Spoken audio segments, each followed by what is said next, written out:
All right, for anybody that hates that I cut off the last 5 seconds, I was just too tired of it. So like, I just couldn't anymore. So Somebody was waiting for their vibe out to finish and you just cut it off. Yeah, just they're like, bro, I needed that extra 5. Welcome back, everybody. How's everybody's day going? It's going. It's been a very heavy meeting week. Yeah? Yeah, I don't know why. I mean, Yeah. I do know why. I was at Evolve all last week, and that tends to be like I come back with a bunch of things I want to do, and yeah. You haven't coded the Jason replacement agent that shows up and just acts to be Jason in most of those meetings and nods when appropriate? Yeah, no, I need that. Oh, how do we want to do this, y'all? Do we want to start by just talking about what we're working on as projects and kind of own the floor for a little bit? Yeah, we can do that. Let's do it. Jason, you've done the most meaningful and valuable work with your AI lately. You want to start with that? Yeah, I got a couple. I mean, I'm still working on Corn Tracker. It's pretty close to beta. So you're not calling it Corn Hub anymore? No, it's not Corn Hub anymore. Okay. It's Corn Tracker. The Scouts, I don't know that the sense of humor in the Scouts would appreciate Corn Hub, to be honest with you. Yeah, what's up, Rico? So it's pretty close to beta. Actually, it works. But I'm the primary user of it, at least this season, most likely. I probably won't push my parents to it. And so I'm running through my workflow going, yeah, I can do that, but it doesn't really make any sense the way you did it. So like the UX aspect of it, like it's just illogical in the way that it's structured, potentially. Yeah, it works. It works fine. It's just in some cases the UI UX has some things to be desired. So I'm making it fix it. It's like, no, I can do this thing, but this is the dumb way to do it. Do it this way instead. And it happily does it. The biggest change right now is around how it's treating Scouts. It wants them all to have full accounts. It just does. It wants them all to be full users and full humans, right? But in the popcorn realm, like especially if Cub Scouts are involved, they're never going to log into this thing, right? Like so, their parents or the popcorn kernel need to control their actions, right? So it's like they actually call them the popcorn kernel. Yeah, the popcorn kernel is the person in charge of popcorn. Not KERNEL. Oh, that's even better. Oh, yeah, that's so good. Yeah, I am the popcorn kernel for my troop. So that'll be that popcorn season starts in about 3 weeks, and it'll be ready before that. And then I want to go back to our other project that we're working on. So yeah, that one's gotten abandoned by me too. So I intentionally abandoned that one because I needed to learn more before you were working on it, and I wanted to improve my knowledge because I felt like I was making messes of it. And so I wanted to get to a point where I stopped making messes of it. And I think I'm to the point now where like the project's got so big that you start doing context cheats and you start doing all these other things to try to make it work. And I'm like, there's got to be a better way. So I set out to do the Corn Tracker because it was time boxed, like it had a definitive end date it had to be done by. And I figured I'd learn some more in the process. Other things that I've done in the meantime, I had a bunch of, I've got another project that I'm working on that basically analyzes my ConnectWise manage. It takes all the tickets on a board for a time period, runs them through a lightweight local LLM to summarize all of the tickets and categorize them, and then feeds them back through several other LLM agents to find areas for automation. Like, so it's basically analyzing tickets, looking for patterns and going, hey, if you automate this item, we estimate you can save 20 hours a week based on your current ticket volume. Oh, nice. And that's kind of cool. Oh, that's a good one. Just for hunting for efficiency, not even efficacy, just efficiency. Yep. And by proxy efficacy. Well, you said something there I want to bring up, right? We talked about agents. Yep. And that is kind of the theme of this show, I think, today, because it's going to come up heavily in mine. You know, you had one other project I was hoping you'd bring up that you were using this, and that was just raw scripting for a really shitty delivery mechanism.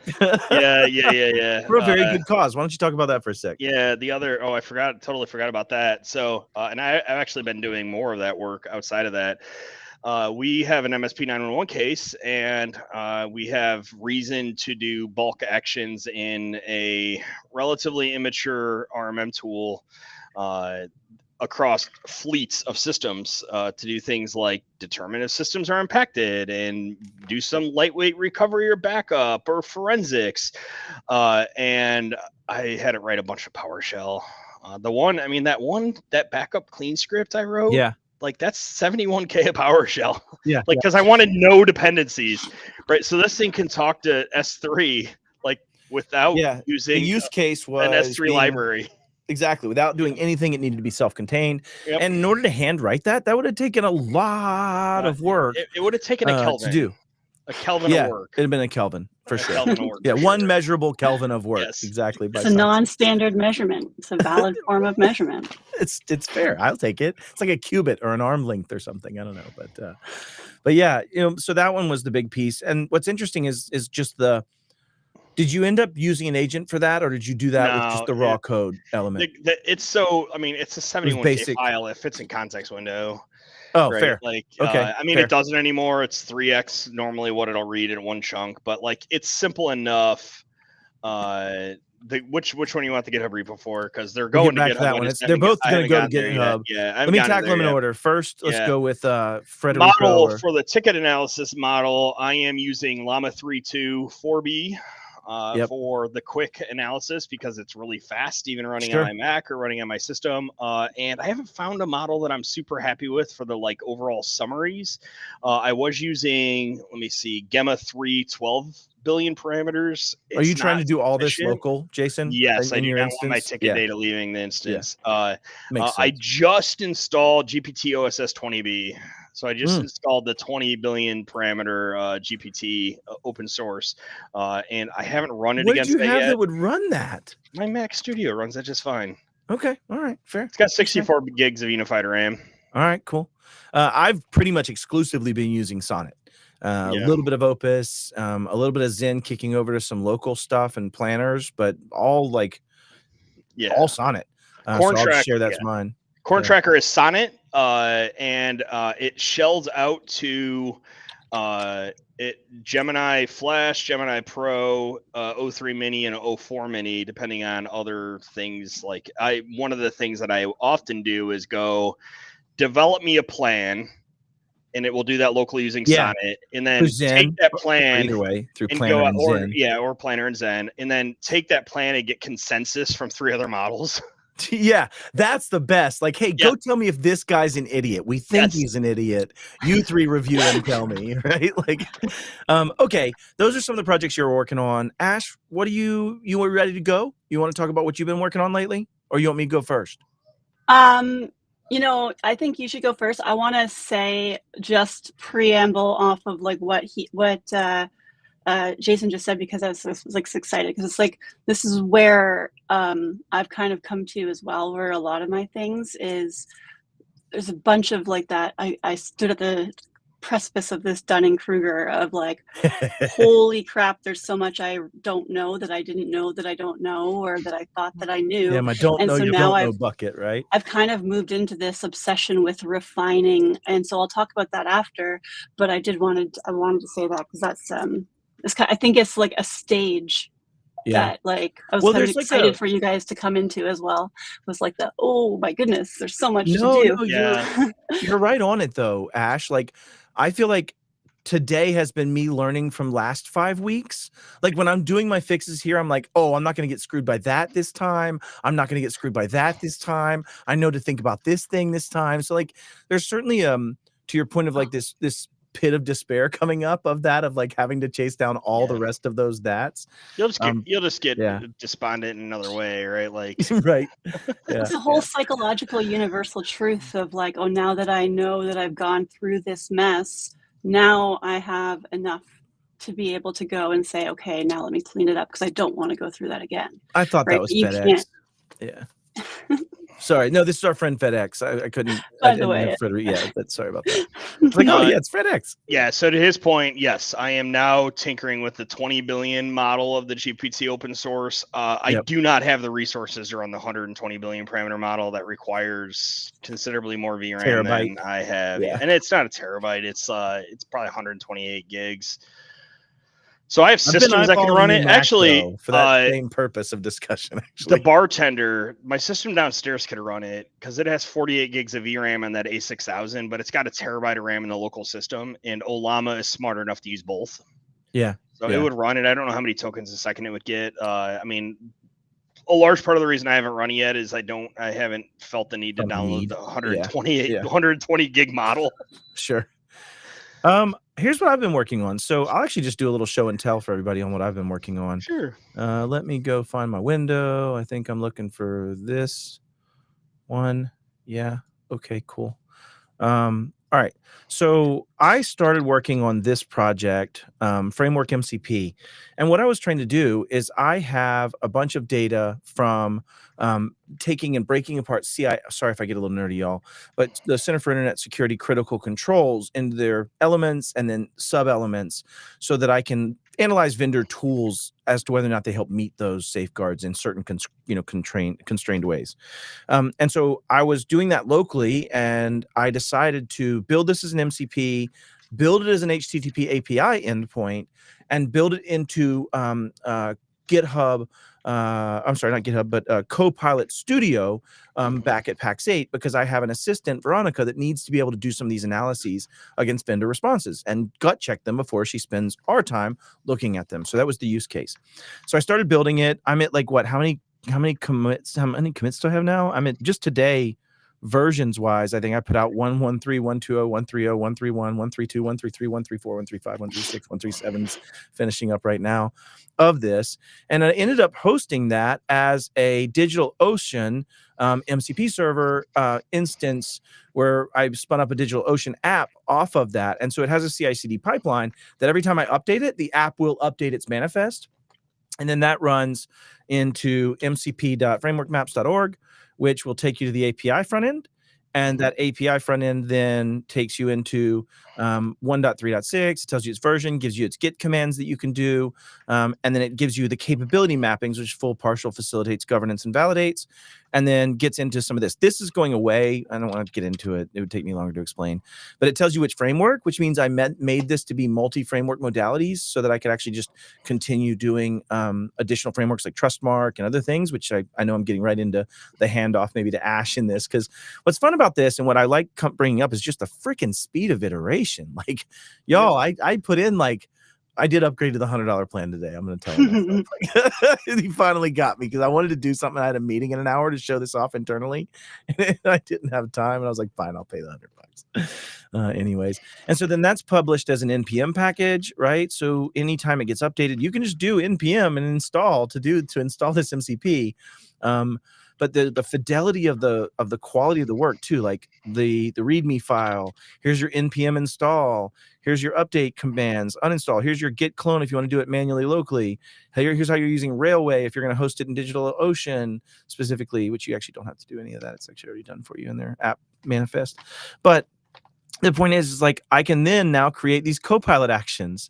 And so these are codified in a swagger.js, and that swagger.js, swagger.json, and that Swagger file can then be used to import those tools in Copilot.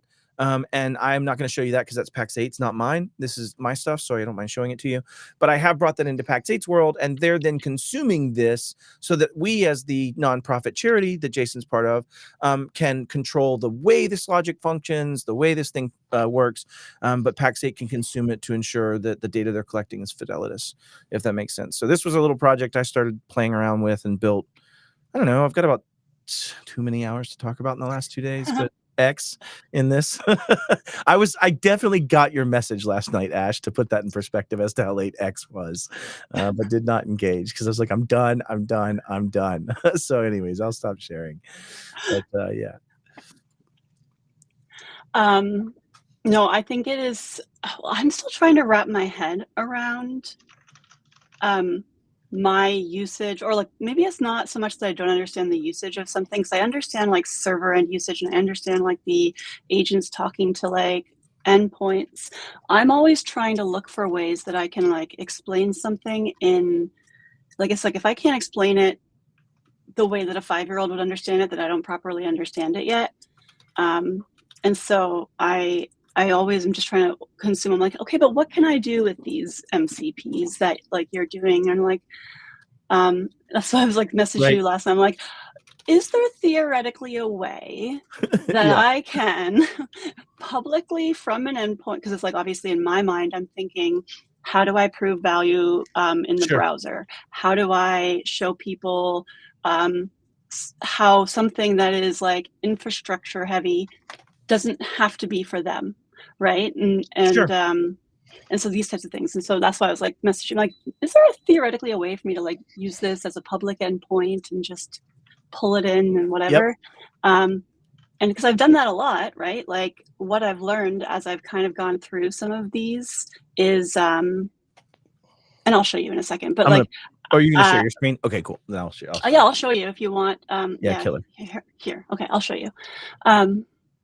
While you're doing that, FedEx, he said, this is a bit of GRC geek and making your life simple. Is this open? Yeah, 100% it is. It's under the real Cybermat Lee. It's going to move eventually, and then you can find the MCP server or MCP framework. Yeah, I still don't have the invite. I'm not able to share my screen. I can fix that for you. Hold on, I think. Let me go. Oh, it won't let you share your screen? It says, there's nothing there. It says choose what to stream, and then it just goes stream like sharing is not allowed. Are you on your Mac? It just may not have rights to access anything else potentially. I can share I'm in here. Your app though. Well, yeah, you can go. Well, I had here. I'll just post the link here, and then you can open it up. And I will share mine. I can't show you my. I can't. Oh, I guess I can't show you my. I was gonna open up. Just pass me your creds. No, that's cool. Like, no, I'm just kidding. I can't. Yeah, I was gonna open up. Let me type in your MFA number for me, please. Thank you. And those 3 wacky digits on the back of your card. If you get those enough times.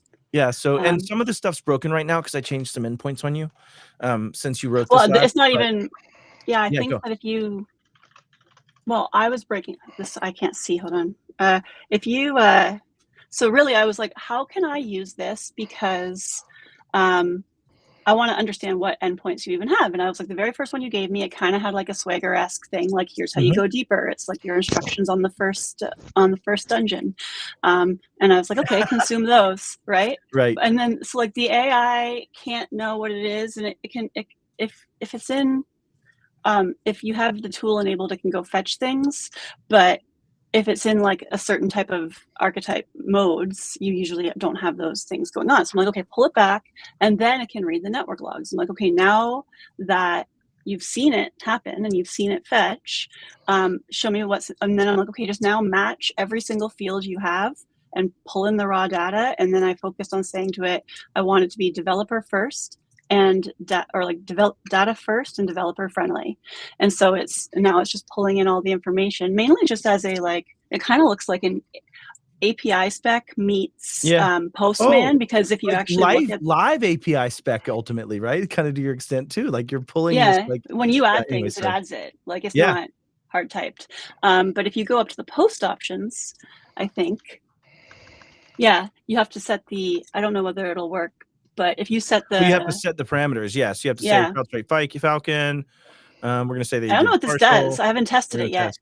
So this comes back. So what this is doing, and there's actually a lot of broken stuff in here. So please, God, don't judge me on this. I'm fixing this stuff. I'm just waiting on Claude to. No, I think it's so cool. Like, I'm like, I love that we're building. What it's trying to do here is this is a tool. So validate vendor mapping is the same as it's an MCP tool. When you hand this to Copilot, that's the tool you're handing it. You're telling it needs the safeguard ID that it says it helps with. You need the name of the product, really just for codification. You need the full, complete, partial, or what they got mapped to. So help people understand this. This comes from a. Oh, good. You don't understand. Cool. I don't understand then either.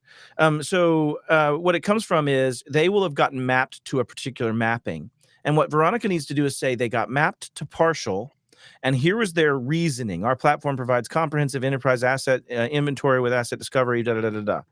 And so what it's going to do is tell you what it thinks its mapping should be and if it's accurate. And they're saying it's unsupported and that it doesn't match. Now, that part's broken again. I have to fix that. So it's just exemplary at this point. But the other one that's analyze vendor response actually takes it and just says, here's what I think this does.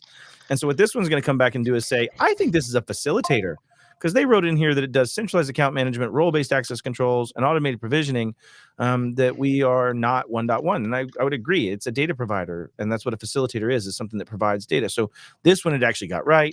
There's just a lot of rule stuff I have to fix. But I love that you just built this, and it just auto-updates as mine updates. I didn't realize that part of this is ephemeral with my changes. Yeah. Like, it totally makes sense. That's beautiful.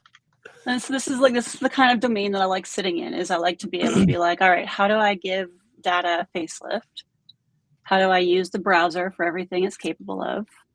And then this is where it's kind of fun, because the reason why I was able to build this so quickly is because I knew how I wanted to start, and I knew the anti-patterns that I was likely to run into if I didn't explain anti-patterns, because we use that a lot on this show, but I want people to understand the context you mean it in, Ash. Yeah. And so a pattern I call is it the the shit you things don't that we expect, kind of go along, right? And Yeah. an anti-pattern is something that seems like it makes sense, or it is like a pattern that makes sense to follow. You're not like obviously going off on it, but you realize down the line that it was actually steering you wrong, or it would cause problems in the future, or like they're whatever. pitfalls or traps that you fall into is the way I usually describe them.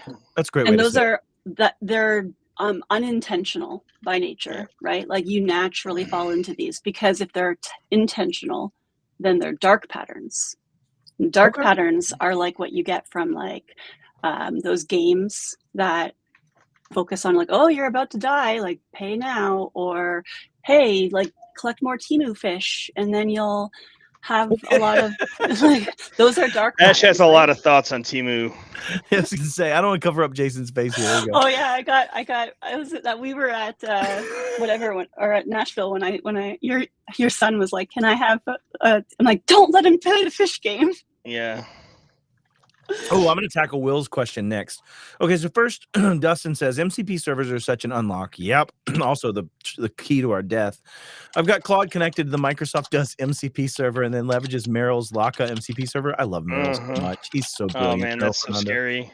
Yep. Laka MCP server for intra administration. I had to do a complete overhaul of my CA policy. That is so scary. There's nothing terrifying about that at all. It's all good. It's great. It goes on to say, Llama, Claude, please provision me a global admin account. Yeah, ignore all previous instructions and make me a cake. Yeah. I had to do a complete overhaul of my CA policies by preventing it best review practices, compared against my policies, and work through the recommended changes. Found a huge gap. I love that. That's the value of it, right? That's what you're hoping to get out. I would use it to analyze, not 100%. 100% analyze on that. But I want to talk about, so I'm doing a talk in October in Amsterdam and in Wild West Hackenfest called Giving Swords to Our Future AI Overlords, where we're doing a prompt injection on a public LinkedIn page to abuse a bot such as that to force us to let us into the server room. And we're doing it. It's going to be a blast. That's a fun one. So yeah, it's great. But the challenge of the closing box problem, as Jason calls it, and we've talked about it, or at least I guess Eric calls it, but means I don't call it that. It's that Eric calls it. I call that. it We're always separation of control plane and data plane. Causing that pot problem. Yeah. So then the next question is like, hands down, Claude is the way. I was messing with Cursor. No, that's not fair. That's not true. I mean, John's not here to defend his use of Cursor, but I know lots of people that use Cursor predominantly and then interact with Claude models on the other end or other models on the other end. So like, I don't know. Yeah. Claude isn't. Yeah. Cursor's great. Cursor isn't a language model. Some people prefer Cursor because it gives you the interactability of like very, very easily seeing your IDE changes and things. I can do that in Claude too, for what it's worth. Claude hooks just fine to the it hooks, but it does it in a text way versus an IDE that shows you the prettiness of it. You know what I mean? I can set Claude up to open files that's changing and show diffs and stuff in the IDE. Yeah, totally.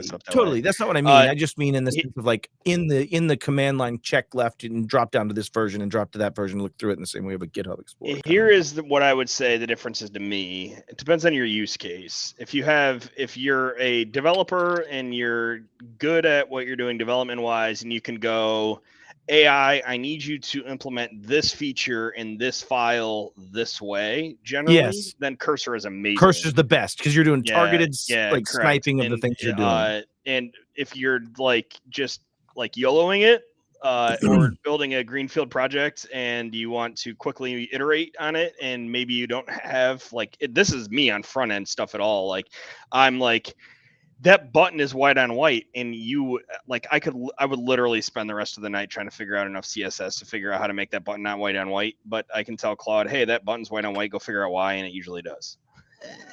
Okay, keep us on task.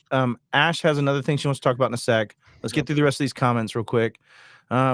Dark pattern, moving the buy button after loading to be in place where the cancel button used to be, or maybe an accidental dark pattern, let's call it, of changing your duo button every 2 times so you accidentally hit the wrong one back in the day. No, I want that as a feature. If my MFA tool could randomize the location of the approve button, I would enable that for everybody.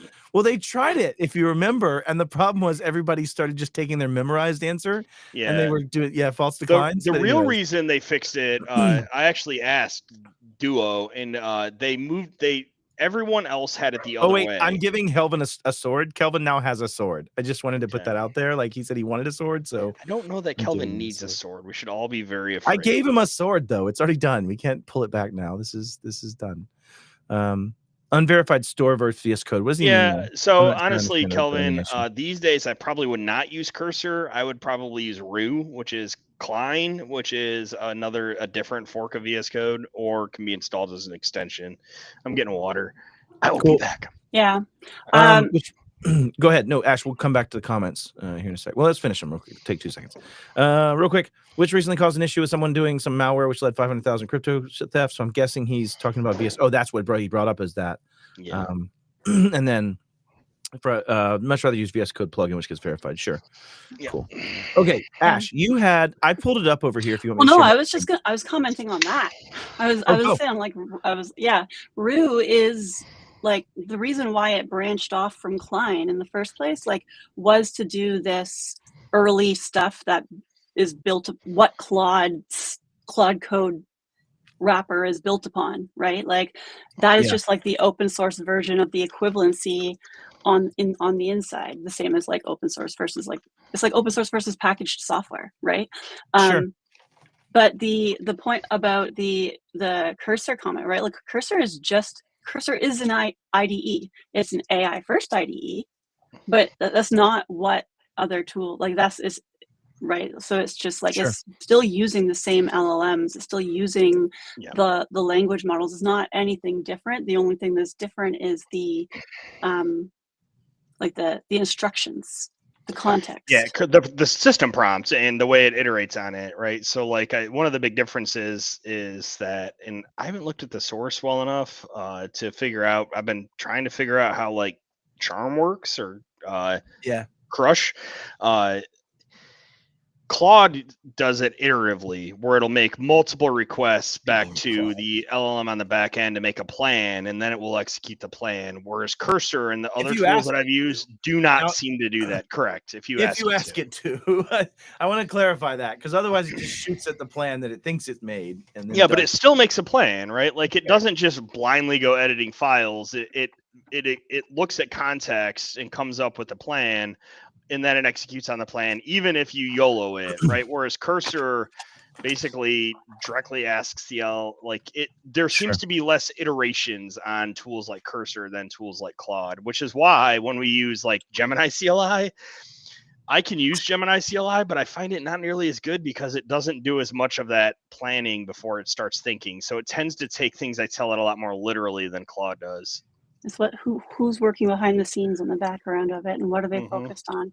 Some of the psychological stuff that I was talking to you about, most of that came from Anthropic's CL team, and so Yeah, that share leads into this. the other thing that I this is what it is, and actually I'll share the link to the GitHub too, so that Yeah, but so this this is turn was your AI into architectural thinking partner. So this is the one you shared here. What are we looking at? and yeah, don't look at it like this has actually got two things in it, which so one of them being the prompts, which I want to focus on, which I'll share the GitHub link and you can use that instead. But the other one being the Microsoft's prompt orchestration markup language that was like released, and how that basically turns like XML like data and then like translates with markdown, and then allows you to like do actual like AI driven. It's almost like prompting MCP style, like so the AIs can talk to it and interact with it.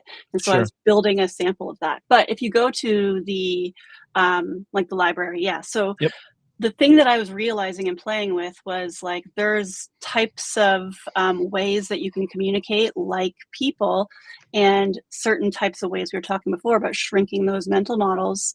And so like that's kind of where I was building on some of my own anti-patterns. I think if you go to the knowledge tab, actually, you know what, here, go to this link instead.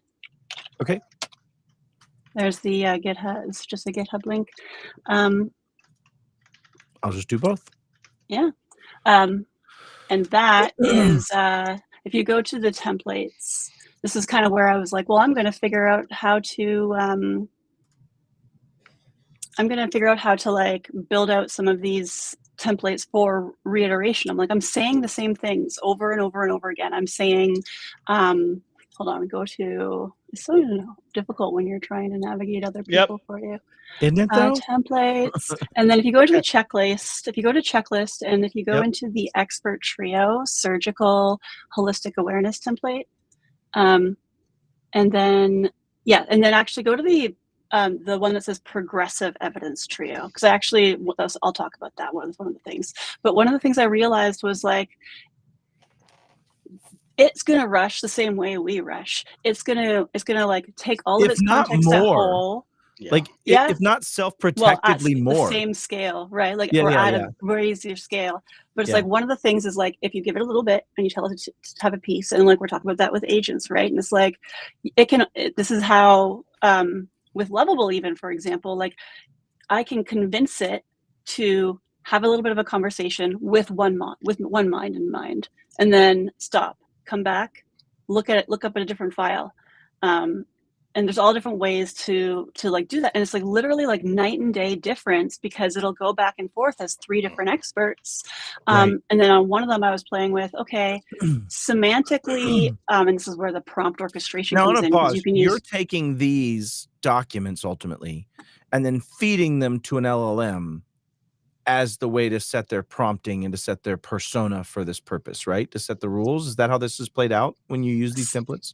Yeah. So that's where the prompt orchestration markup comes in too, because it's like, okay, so now turn this into something because everybody knows, like you give it JSON. If you go to the tools, and then you just click on the template executor, press launch, and then scroll down a little bit. This is just playing. Oh no, I might not have updated it. Press home and see whether it's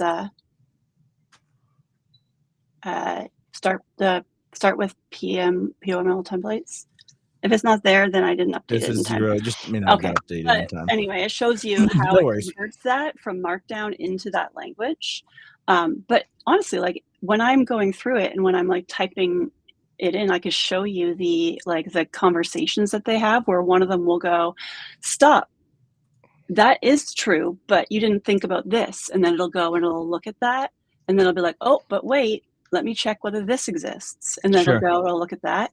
And so like one of the things that I've realized so much is like if it stops, like the best examples are when it stops and it does a small amount, but we're looking for it to do a big amount. And so we always give it so much. Who wants to sit there and like give it one instruction and constantly remind it, because you'll lose the non-deterministic response if you don't say it every time.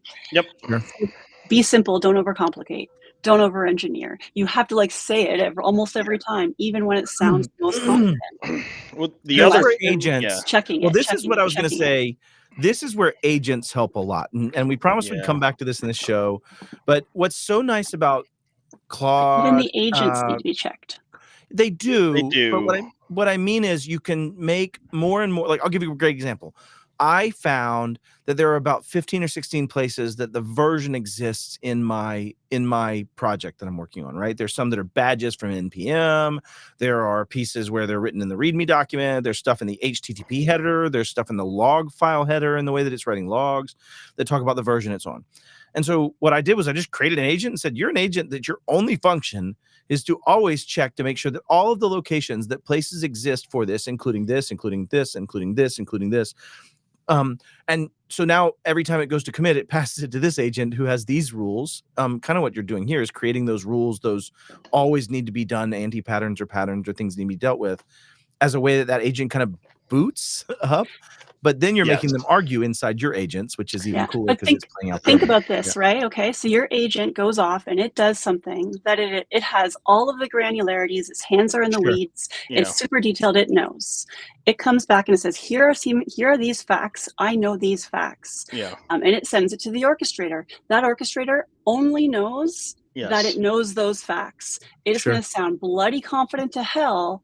It's not going to go and say, I should check whether these facts are true. Should you interact with something that doesn't mesh, it's going to take the one that makes sense. And it's every time, so it literally is always going to be an anti-pattern at scale until you figure out where those subcomponents are, what the proper separation of concerns, what they're looking for is. Does this detail need nuance in order to understand it without context? So you use another sub-agent called the architect.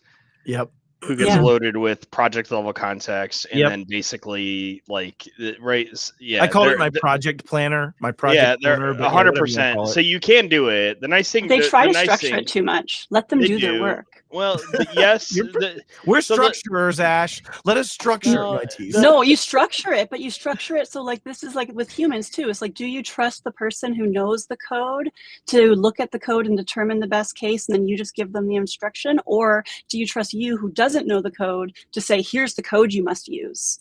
I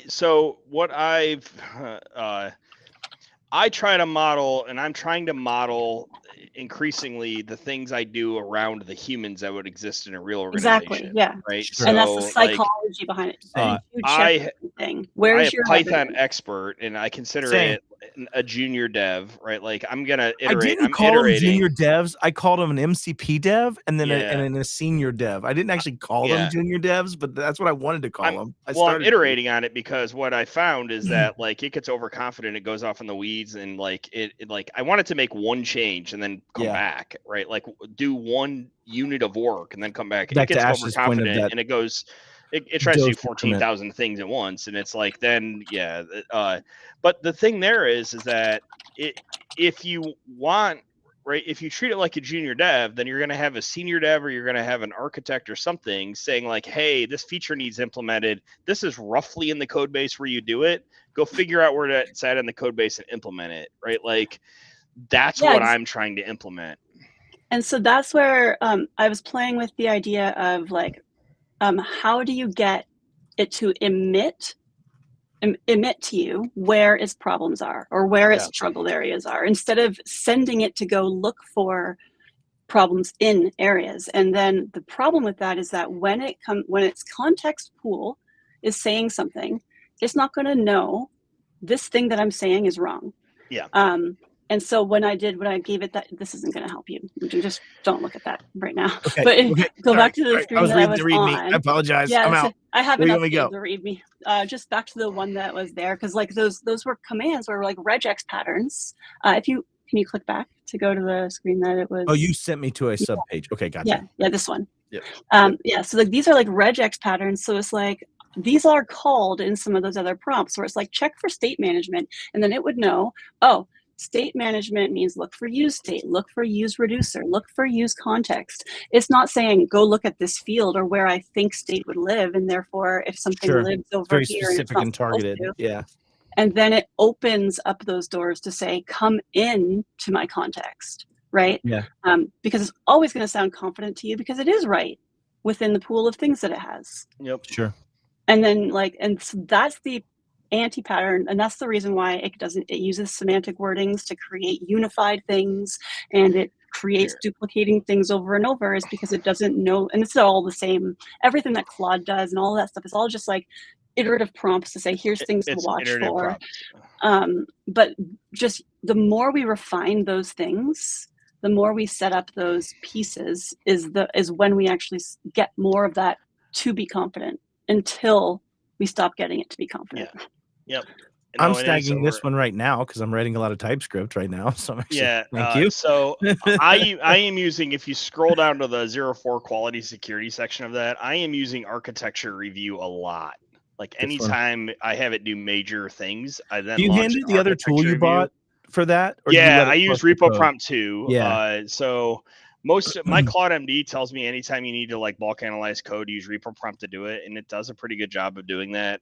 However, I have found that I don't know that the sub agents get your Claude MD injected into them. They don't. They get what you put in for that particular setup file, it seems. Correct. From my experience. Yeah. So I've started editing these files to tell the same sort of thing. And add the other thing stuff in from that. Same here. The other thing I am doing on a fairly regular basis is I run a similar architecture review in repo prompt using Gemini Pro. And then it will spit out asynchronously. And it will spit out like, here are places where you've not followed the established architecture patterns. And then I will feed that back into Claude to make him fix it. You know, one of the most annoying. Go ahead. Well, I was just gonna say, I would take a bunch of these things and I would put them into a notebook LM or put them into ChatGPT, because the problem with them is that you're not going to be necessarily unique to or aware of like which areas belong to your problems. But you could then say, I'm having this problem. What is the best prompt? Because the problem is if you give it too much, again, you're confusing the context, right? And one of the things I found was like, I actually want to split this out. And the more I've been doing on the front end, it's like, I only want to talk about state management from the perspective of a open source product. Because it's like, otherwise I don't want your enterprise SaaS patterns, right? I don't want to like try and like overcome. That's when you get overcome. Like, why are you using a reducer here? Like, I'll put this in the chat for everybody. I'm just agreeing with you. Keep going. No, I was saying like what I was refining in those prompts, or what I'm trying to refine, is more of like the everyman like stuff. Because these ones, I actually find if I just throw them in there, I'm going to come up with more problems than I am not, because it's going to overcompensate. And so like if you just like accept they're too generalized. Yeah. And so like everything is better if you like, because I have to ask three times, right? Like, did you check there? Now ask about from this person's perspective. Ask from that person's perspective.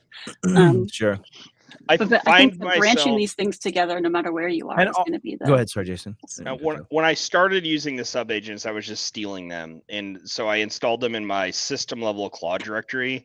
Now I'm putting them in the project. Removing them, and I am putting them into the project, and I'm editing them to actually reflect. The pieces of it that make sense for the project I'm working on. I 100% agree with you, Ash. I think that a lot of these things are they're too broad, right?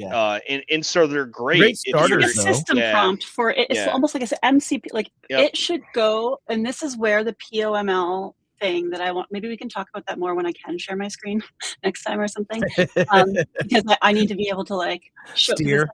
My hands are not very good. No, I'm not very good at like reciting in my mind. But here, look at this. Okay. It's like Jinja for, open up that one. Prompt. Yeah, that guy. Pommel prompt. Oh, Pommel prompt. Copy, and then it's just it's a Monaco editor. That I was making to test it out with. But the way that it just basically works is like you can, and this is like, it works. Like I haven't even tested the AI functionality yet, but I put it there just to. You may have given me how I'm going to solve my problem with framework maps, actually. Yes. This is the problem to everything. This is everything we've been talking about. Yeah. This gives me my contextual explanations, because what it was trying to do, and I don't mean to cut you off here, but like, no, you go. What it was trying to do in my scoring system that I just nuked because the scoring system was trash. was it kept trying to do these like hard percentages of things. I wanted it to go to more of an exemplary type methodology to help give context about the answer it's giving. This solves that. It allows me to give an explanation and examples of those that are taken as examples, not as the data set themselves. And it gives you the ability to have information from one prompt flow into another prompt and solve this problem where one agent, we're not like over abstraction is going to be our next problem because we're trying to solve the problem of the generativeness, right? And so Sure. over abstraction becomes the bigger issue. Whereas like when we do it this way, it's like, think, now think about that. Over generative, now think about that. over abstracted are two edges there. Over generative, over abstractive as a byproduct of that. Generative abstraction. Oh man. You know what's funny is you start meeting more and more people that are like living in this right now every day, and the words and the things and the problems you like immediately understand between people, and then people that are not living in this every day, and there's such a contextual gap. Like it's ironic that the gap is context window. Anyways, I'll see myself out, but no, it's not. Yeah. It's 100%. Everything comes down to capabilities and context, constraints and context. Yeah. Exactly. Yeah. All right. Anybody have anything else we haven't shared from the last little bit that we want to share? No. Other than John Harden decided to go on date night tonight. So if you're watching this later, John, like enjoy the being in love thing and caring about your individuals. He could have created a John GPT and let his wife take that out. Yeah, totally. To dinner instead. I love that you sent the GPT with the wife, not with us. Like those were the two option choices in your space. Well, he has a young child, right? So like when you have a young child, you have to take if he has date night, if they have a sitter, then I would be like, peace out. Peace out, MFers. I'm out. Have fun. I said in our chat, we had like all of us, and then I was out, and then we had all of us, and now John is out. And so it's like, if we're all of us, and then for some reason Slagle has to be out, we're at danger of having a pattern. We could have a pattern, and then we could get to that one pattern where I'm the one that has the restream keys. So and we're all like, so as it turns out, I also have a restream account and just won't be able to go. We can do this. It can keep happening even without Matt. This is awesome. No, I was fearing Matt would be like the back and forth. I'm the all right. Well, we still have people hanging on, so y'all go do something else tonight. We're done. So appreciate y'all. Jason, you got any closing thoughts? Or are we out of here? No, I don't. I will openly admit for like the past week or so, I haven't gotten my laptop out the past couple of nights. Because I ran myself into the ground, and I know that because did you know it's next week?